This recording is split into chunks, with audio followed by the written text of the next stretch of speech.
Hola, ¿qué tal? Nos acercamos a la Semana Santa y de este modo a los grandes misterios de nuestra fe.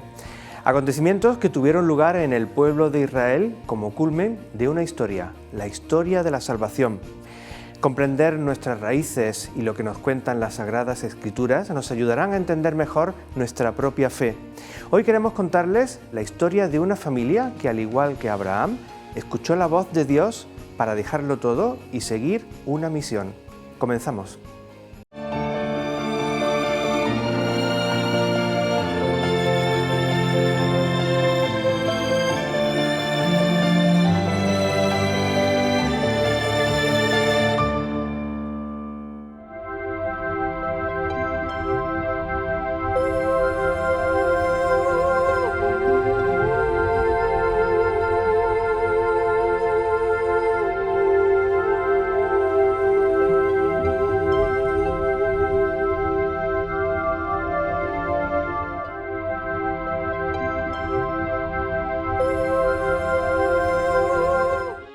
Frente a tantos paraísos sin rostro, necesitamos usar nuestra brújula interior y hacer las maletas. La vida como un viaje para buscar un sentido, como la de esta familia que lo abandonó todo para seguir una misión. Y a mí lo que más me impresionó de ellos dos, llegaron con 9 niños y José Luis me puso una cruz que ellos tenían. Desde ese momento yo me sentí en la misión con ellos porque me sentí acogida para ayudarles. Una ayuda que nace de un encuentro con alguien, puede que desfigurado y débil, pero atractivo en su mirada.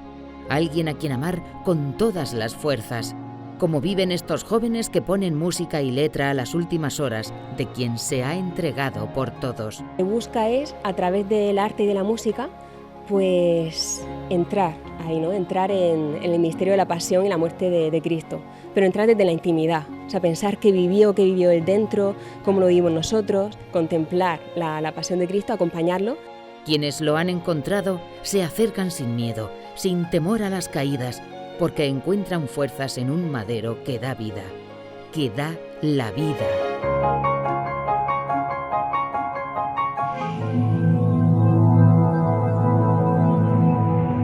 El Señor dijo a Abraham: sal de tu tierra, de tu patria y de la casa de tu padre hacia la tierra que te mostraré.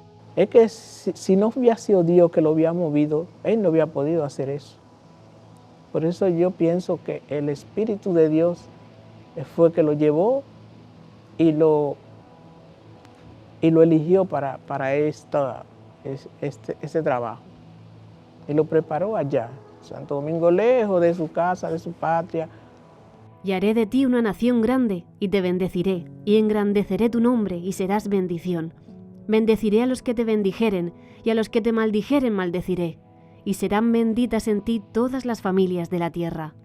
Al yo ver que él dejar todo lo que él tenía, todos sus bienes, dejarlo para él venir a Santo Domingo, eso me estimuló mucho para mi vocación también, porque yo dije, eso es lo que es ser verdadero misionero. La forma en que dejaron todo lo que tenían en España, que aparentemente era un hombre bastante influyente, que tenía los medios económicos suficientes para, por amor a Jesucristo, venir aquí a Santo Domingo.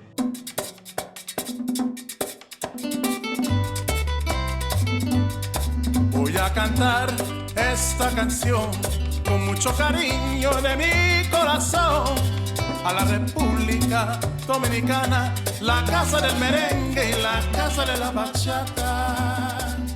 Esta es la historia de una de esas familias que, como Abraham, lo dejó todo y abandonó su tierra. Lo que les vamos a contar ocurrió un 2 de enero de 1991.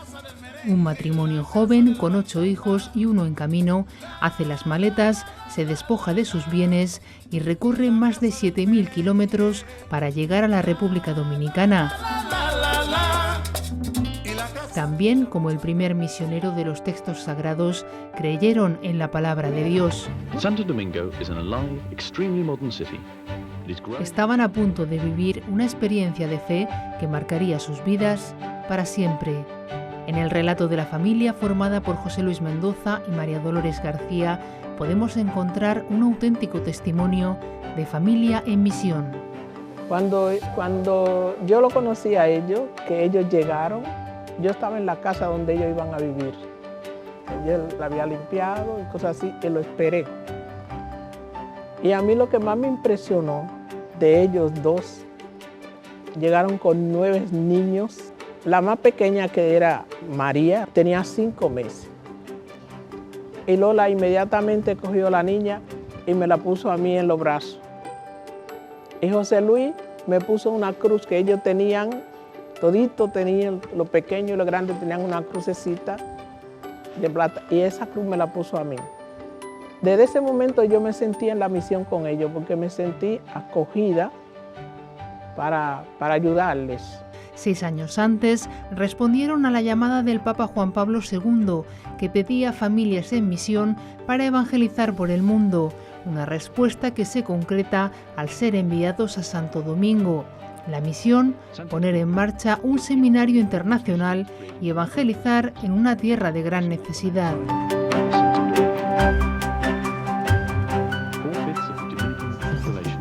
Él decía que para él era una bendición de Dios vivir en ese lugar donde eran los Alcarrizos, que es un lugar muy pobre y donde verdaderamente se testimonia la fe. Ellos llegaron allá como ellos iban a ser administradores del Seminario Redentor y Mater de Santo Domingo, pero todavía no había estructura porque no estaba hecho el edificio. La pusieron en otro lado a la evangelización, que a eso era que ellos iban, a la evangelización y a servirle al seminario. Estando juntos en la comunidad hemos tenido la oportunidad de evangelizar juntos. Fuimos sobre todo en 2 parroquias que están aquí en la margen oriental de Santo Domingo, en donde hay personas sumamente pobres. Teníamos que trasladarnos a estos lugares y ha sido impresionante para mí dar catequesis con él. He conocido una persona con un carácter fuerte, no tanto que era áspero, sino que era una persona con ideas muy firmes, con una fe inquebrantable, y eso me ha hecho a mí pensar, ¿verdad? También en mi fe, en lo que pudo significar para mí. Y él, cuando él iba a la casa, pues se le notaba como esa alegría, ese entusiasmo, como él hablaba, o sea, se le notaba como ese ardor de evangelizar. Por encima de todo estaba su amor a Dios y amor al prójimo. Para nosotros, el prójimo es el que duerme con nosotros, más prójimo todavía, su esposa. Vuelvo y repito, para mí como matrimonio fueron de gran ayuda para nosotros que teníamos algo menos de casado, la forma en que se querían, que se amaban. A mí me chocaba mucho porque él y Lola eran muy unidos. Yo pienso que sin Lola él, porque Lola lo frenaba y lo empujaba. Al menos yo lo veía así, que la compañía era muy buena, la de ellos, se compenetraban muy bien. Y luego la vida interior de este hombre era impresionante. Recuerdo cuando íbamos a rezar en los laudes, en Adviento o en Cuaresma, que se estaba ahí siempre delante, y su conversación siempre estuvo relacionada con los aspectos de la fe. Nunca le escuché ningún tipo de blasfemia, o de protesta interior por la situación que vivía. Me llamaba mucho la atención por eso.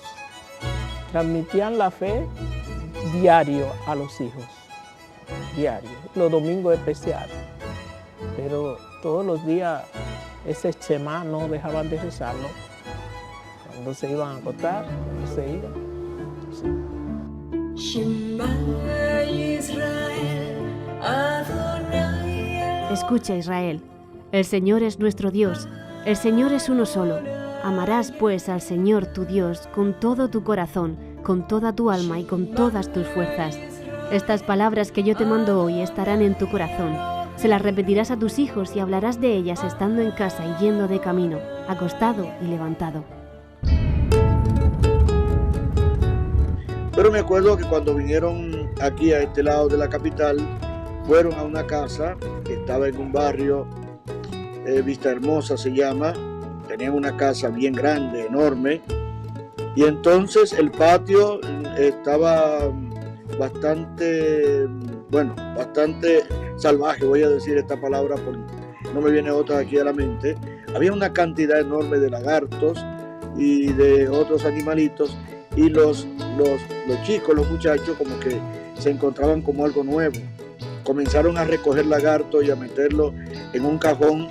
Y me acuerdo una vez que Lola fue a abrir el cajón creyendo que había una ropa dentro, y se ha dado tremendo susto cuando han salido como 50 lagartos de ahí, todos saltando, algunos encima de ella y demás. Luego dimos catequesis, tuvimos dos meses dando catequesis en otra parroquia muy pobre, en un sitio llamado Sabana Perdida, que ya por el nombre se puede notar uno qué tipo de lugar es, ¿verdad? Teníamos que llegar al sitio, los vehículos los dejábamos arriba en la calle y bajábamos a pie porque no podíamos llegar hasta la parroquia, porque era un sitio bastante difícil de llegar, inaccesible. Y ahí hemos tenido la oportunidad de evangelizar juntos y ver, por ejemplo, el gran amor que él tenía por las personas, por la gente. Él siempre andaba con su cruz. Y cuando tenía un problema que veía como que le querían como él sacaba su cruz y ya la gente hacía así. Sí, eso tenía él.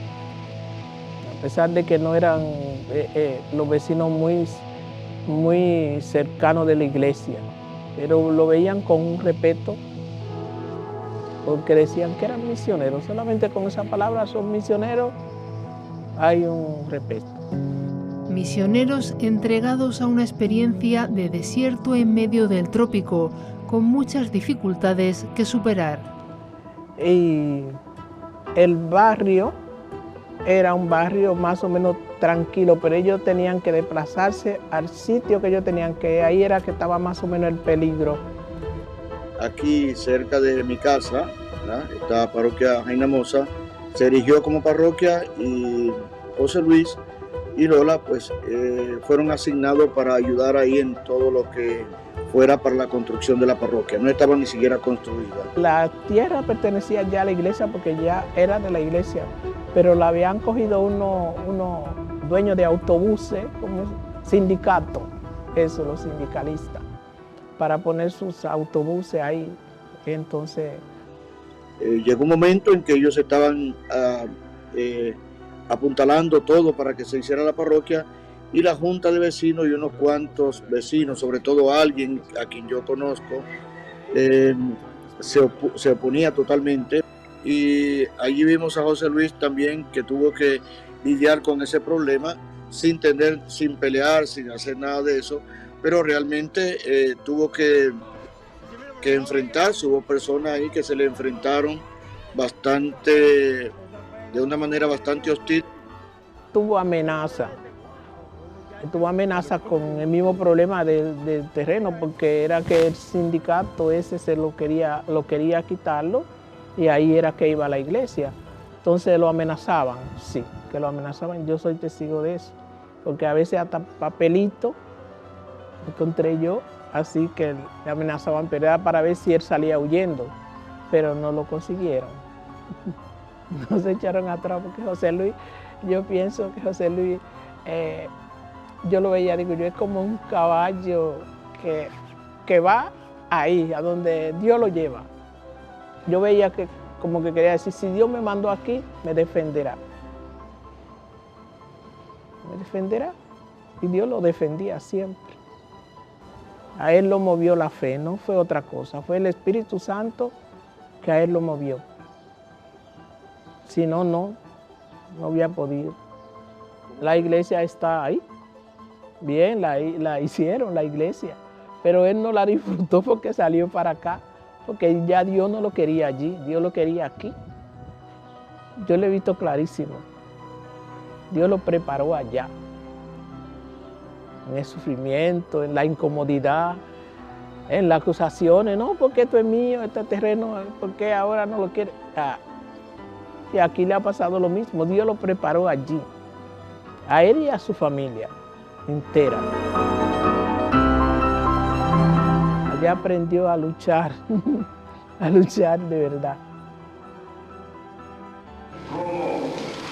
A las puertas ya del tercer milenio cristiano, desde este señal que Dios ha dado, Redentor Marta, Santo Domingo, con la gracia de Dios, podrán también irradiarse los nuevos evangelizadores que lleven por todo el mundo a Jesucristo, camino, verdad y vida.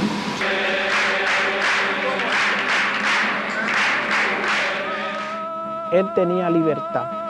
¿Por qué? Porque no tenía miedo. El que no tiene miedo, tiene libertad. Él no tenía miedo a hablar. No tenía, donde quiera que él podía hablar, hablaba de Dios.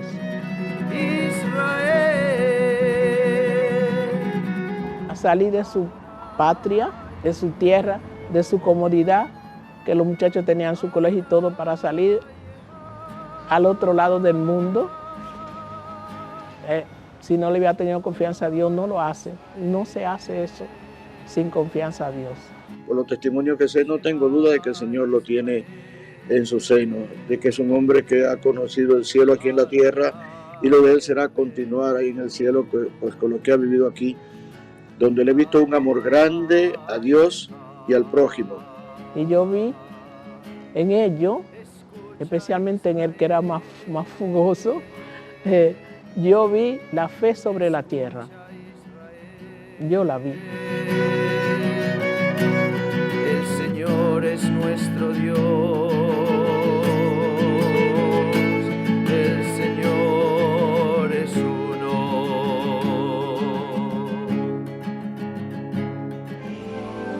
Diego, nos encontramos en pleno campus de los Jerónimos de la UCAM, un lugar donde abunda el conocimiento y también la inquietud por saber más acerca de todos los ámbitos, pero aún así resulta ciertamente curioso pues que haya una cátedra de estudios judíos. Cuéntanos un poco cómo surge aquí en esta Universidad Católica.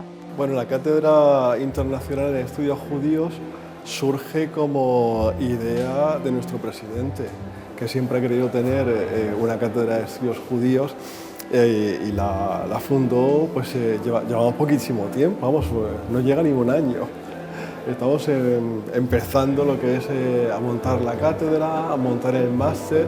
Estamos montando un máster internacional en estudios judíos que va a ser único en Europa, porque va a tener, bueno, en Europa y en el mundo, va a tener 4 especialidades.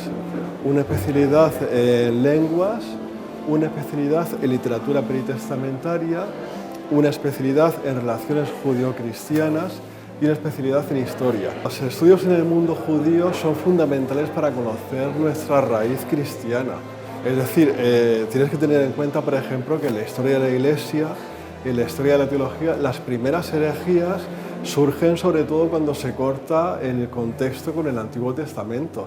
Es decir, cuando se aísla la persona de Jesucristo, como si lo de antes no hubiese sido importante y a partir de Jesucristo es lo importante y es lo que cuenta, ¿no? Entonces, cortando quién era Jesucristo, de dónde viene y cuál es su misión, pues la teología completamente cambia. Bueno, no hay que olvidar que Jesucristo era judío, la Virgen María era judía y nació en un momento de la historia concreto, en un tiempo concreto, se encarnó en un momento específico concreto y vivió unas fiestas que son importantes conocer, porque toda nuestra liturgia cristiana, nuestras fiestas cristianas, están enraizadas en la liturgia judía. Pues si te parece, Diego, vamos a hablar con vuestros alumnos a ver qué nos cuentan ellos acerca de sus estudios. De acuerdo, muy bien. Cuando me enteré que en la UCAM iban a impartir el curso de hebreo bíblico y tal, pues me llamó muchísimo la atención. ¿Qué te aporta conocer más acerca del pueblo hebreo? Pues a mí mucho a nivel personal, porque es pasión lo que siento, y profundizar mucho más, incluso con el hebreo bíblico, en las raíces de la Biblia, del pueblo hebreo y tal, me enriquece muchísimo más. El pueblo judío es un pueblo muy peculiar es un pueblo del que todos deberíamos de aprender. Y sí que es cierto que aprender nuestros orígenes, que el Antiguo Testamento se basa en el pueblo judío, pues sí que aumenta un poco más la fe. Pues gracias, Caridad, por compartirnos tu punto de vista. De nada. Te dejamos estudiando y averiguando más cosas sobre el pueblo judío. Gracias.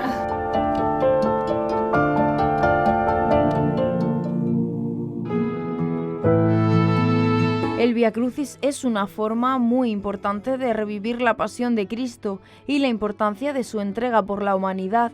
Y eso es justo lo que han querido representar a través del concierto Pasión los miembros de Hakuna, un grupo católico que está despertando en muchos jóvenes un modo renovado de vivir la fe desde su propia identidad. Hakuna es vivir, es de repente ir un día sin saber por qué, aparecer en una iglesia en una hora santa, y en ese momento hay algo que te llama y hace que sigas yendo, sigas viviéndolo. Hakuna vas un día y yo creo que te enamora. Me ayudó muchísimo a conectar con la oración, ¿no? A tener el Santísimo delante te cambia la vida, aunque sea poco a poco, aunque no te des cuenta. Y entonces, pues, estando ahí, poco a poco, fui dándome cuenta que él llegaba a mí solo, que no hacía falta que yo hiciera nada más.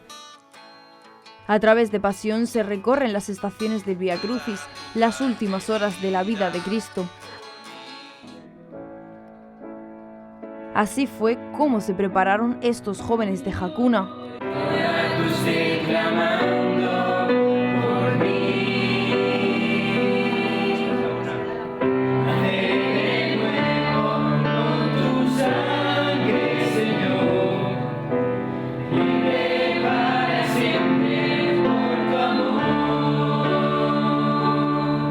Comenzando cuando Jesús es condenado a muerte.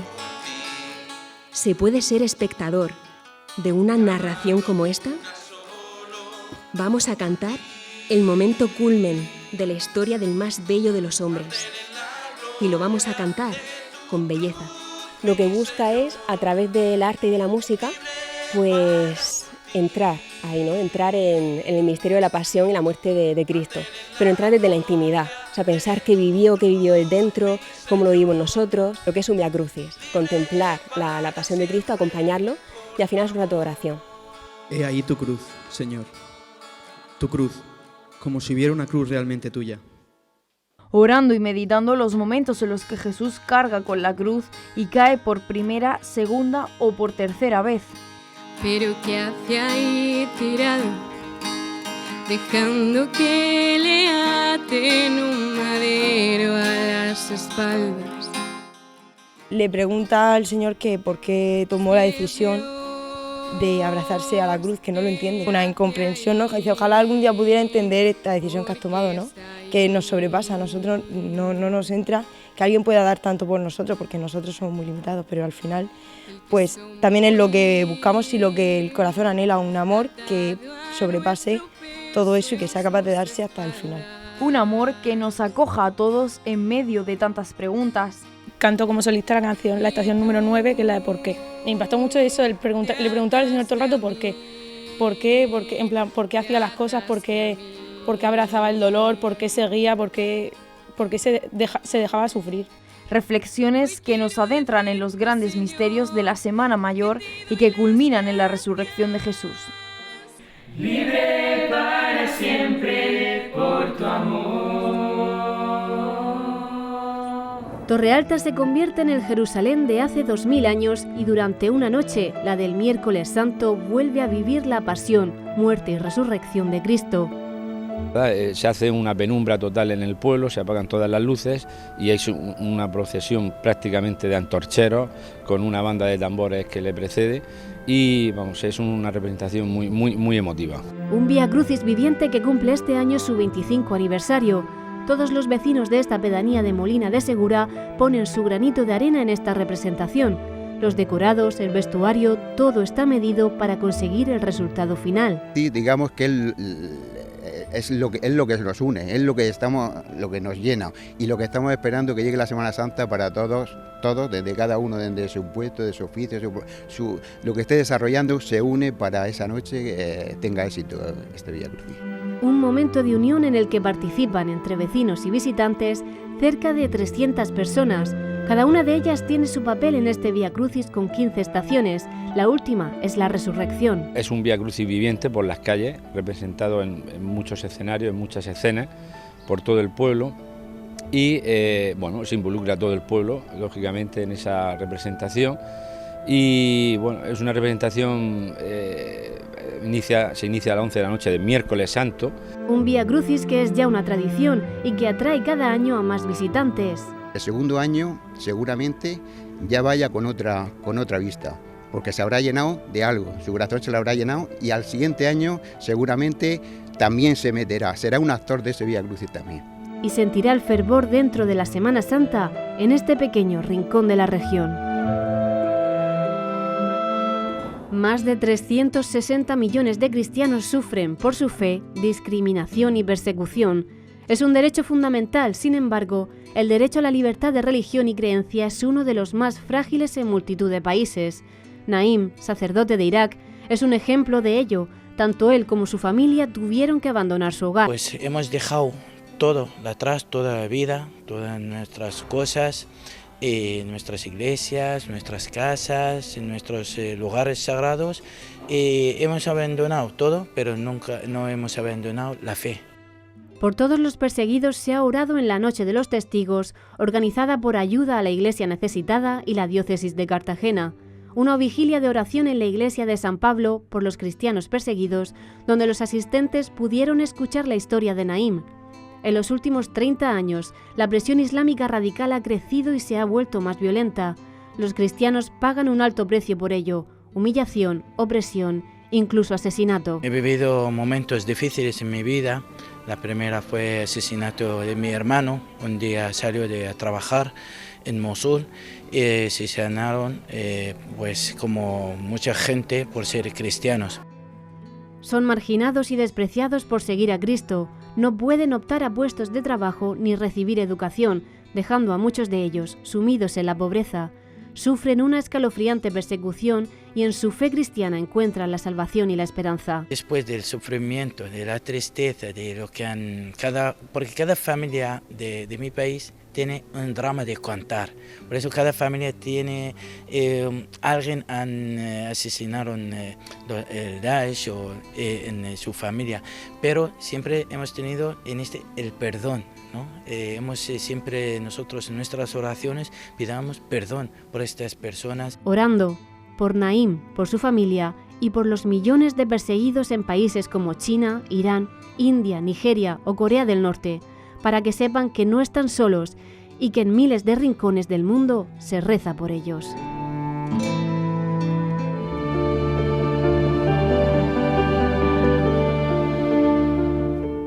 Muchos saludos, amigos. Os invito a una alegría grande. Estamos en el Domingo de Ramos y vamos a vivir una Semana Santa intensa.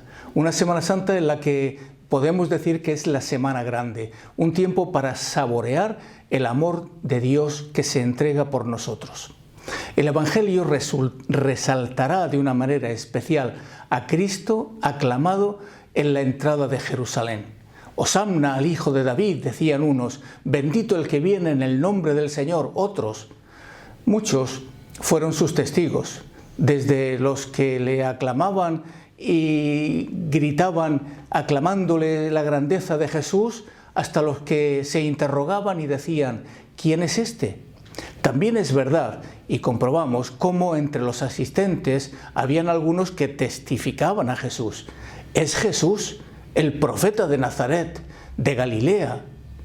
Como ves, Jesucristo entra en Jerusalén entre los gritos de alabanza de unos, la indiferencia de otros, la ignorancia de algunos y la confesión de fe de los creyentes. La gente suele vivir más o menos superficialmente esta historia de la pasión de nuestro Señor. Por esta razón, os propongo participar intensamente en este Domingo de Ramos. Que no se quede solo con el olivo o los ramos, sino en la escucha atenta de la palabra de Dios que va a entrar en nuestro corazón de una manera especial. Aprovechemos la Semana Santa y mis palabras quieren ser como una advertencia o como una invitación a vivir intensamente esta experiencia de la voluntad de Dios. ¿Cómo? ¿Cómo puedo yo participar? Pues sencillamente, en los sacramentos, en los oficios de Semana Santa. No los dejéis. Las procesiones son seductoras y evidentemente son catequéticas y te ayudan a vivir la Semana Santa, ¿cómo no? Pero la participación en los oficios, en las iglesias, donde celebramos la pasión de nuestro Señor, son necesarias. Participad ahí, para poder escuchar la palabra de Dios con atención, no dejando espacio para el tiempo muerto, sino viviendo la oración como un estilo, como una manera de acercarte a Dios y sobre todo en la práctica de la caridad, porque la caridad es esencial también. Estás unido a Dios en la palabra y en la vida y en la celebración, pero estás unido también a los hermanos y la caridad es lo que te lleva a esto. Te aseguro que distinguirás perfectamente la voz de Dios en la caridad y en la celebración litúrgica. Las procesiones serán un elemento que te van a ayudar a vivir una Semana Santa especial. Que Dios os bendiga.